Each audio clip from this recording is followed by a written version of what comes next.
அடியவர்களுக்கு அளிக்கப்பட்ட பலதரப்பட்ட பணிகள். ஆண்டவர் வெவ்வேறு பணிகளை வெவ்வேறு அடியவர்களிடம் ஒப்புவிக்கிறார்.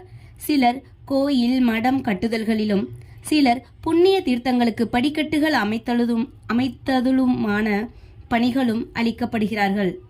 சிலர் ஆண்டவன் புகழை பாட்டுவிக்கப்படுகிறார்கள். சிலர் க்ஷேத்ராடன யாத்திரைக்கு அனுப்பப்படுகிறார்கள்.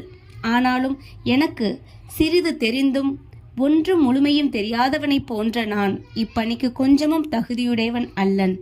பின்னர் ஏன் அத்தகைய கடினமான வேலையை மேற்கொள்ள வேண்டும்? எவரே சாய்பாபாவின் உண்மை வரலாற்றை எடுத்து எம்ப முடியும்?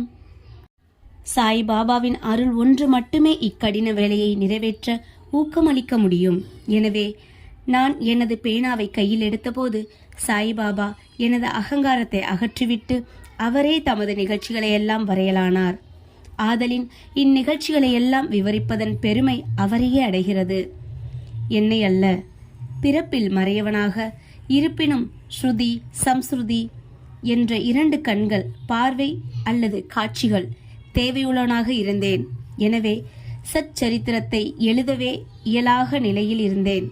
ஆனாலும் ஆண்டவன் அருள் ஊமையை பேச வைக்கிறது, முடவனை மலையை கடக்கச் செய்கிறது. அவரின் விருப்பப்படி காரியங்களை செயற்படுத்தும் தந்திரத்தை அவர் ஒருவரே அறிவார்.